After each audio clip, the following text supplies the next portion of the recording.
नमस्कार मित्रों, आपका स्वागत है हमारे मोटिवेशनल चैनल में। आज मैं आपको भगवान कृष्ण द्वारा दिए गए शाश्वत ज्ञान पर विचार करने के लिए आमंत्रित करता हूं, जो एक दिव्य शिक्षक थे, जिन्होंने न केवल कुरुक्षेत्र के युद्ध के मैदान में अर्जुन से बात की, बल्कि हमारे दिल और दिमाग में हमसे बात करना जारी रखते हैं। कल्पना कीजिए कि आप एक चौराहे पर खड़े हैं, दुविधाओं, भय और अनिश्चितताओं का सामना कर रहे हैं। ये क्षण अर्जुन के सामने आए दुविधा को दर्शाता है, अपने कर्तव्य और अपनी भावनाओं के बीच संघर्ष। लेकिन कृष्ण ने उसे संदेह में नहीं पड़ने दिया। इसके बजाय उन्होंने उसे अपने धर्म, अपने धार्मिक कर्तव्य को अपनाने के लिए प्रेरित किया। कृष्ण हमें सिखाते हैं कि हम में से हर किसी के जीवन का एक अनूठा उद्देश्य है, अस्तित्व की भव्य ताने बाने में एक भूमिका निभानी है। अपना धर्म खोजें। वो क्या है जो आपको बुलाता है? वो क्या है जो आपकी आत्मा को झकझोरता है?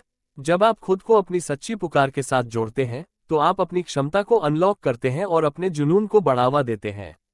चुनौतियों से भरी दुनिया में कृष्ण हमें दृढ़ता की शक्ति की याद दिलाते हैं। आपको अपने निर्धारित कर्तव्यों को पूरा करने का अधिकार है, लेकिन आप अपने कार्यों के फल के हकदार नहीं हैं। ये गहरा संदेश हमें परिणामों से अत्यधिक जुड़े रहने के बजाय अपने प्रयासों पर ध्यान केंद्रित करने का आग्रह करता है। लगन से काम करें, अपना सर्वश्रेष्ठ दें और परिणाम की परवाह न करें। ये दृष्टिकोण आपको मुक्त करता है, सफलता या विफलता के बावजूद विकास और खोज की अनुमति देता है। साहस कृष्ण से मिलने वाली एक और महत्वपूर्ण सीख है।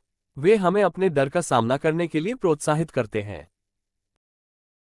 अर्जुन की तरह हम खुद को संदेह से पनगू पा सकते हैं, लेकिन कृष्ण की आवाज हमें उठने के लिए प्रेरित करती है। अपना कर्तव्य निभाओ और सभी भय और संकोच को त्याग दो। जब आप अपनी चुनौतियों का बहादुरी से सामना करते हैं, तो आप अक्सर पाएंगे कि आपके द्वारा देखी जाने वाली बाधाएं केवल भ्रम है। और हमें आंतरिक शांति के महत्व को नहीं भूलना चाहिए, जिस पर कृष्ण अपनी शिक्षाओं में जोर देते हैं। ऐसी दुनिया में जो कभी कभी अव्यवस्थित और भारी लग सकती है, अपने भीतर शांति की भावना विकसित करें। योग स्वयं की यात्रा है, स्वयं तक, स्वयं के माध्यम से आत्मा अनुशासन, सचेतनता और भक्ति का अभ्यास करके हम आंतरिक शांति प्राप्त कर सकते हैं, जो हमारे आसपास की दुनिया में फैलती है। अंत में आइए हम निस्वार्थ सेवा के सिद्धांत को याद रखें। कृष्ण प्रेम और करुणा के प्रतीक थे, जो हमें याद दिलाते हैं कि सच्ची संतुष्टि हमें जो मिलता है उससे नहीं, बल्कि हमें जो देना होता है उससे मिलती है। दूसरों की खुले दिल से सेवा करें और आप सकारात्मकता की लहरें पैदा करेंगे, जो समय और स्थान से परे होंगी। अंत में जीवन की यात्रा पर चलते हुए आइए हम भगवान कृष्ण के गहन संदेशों को अपने साथ लेकर चलें।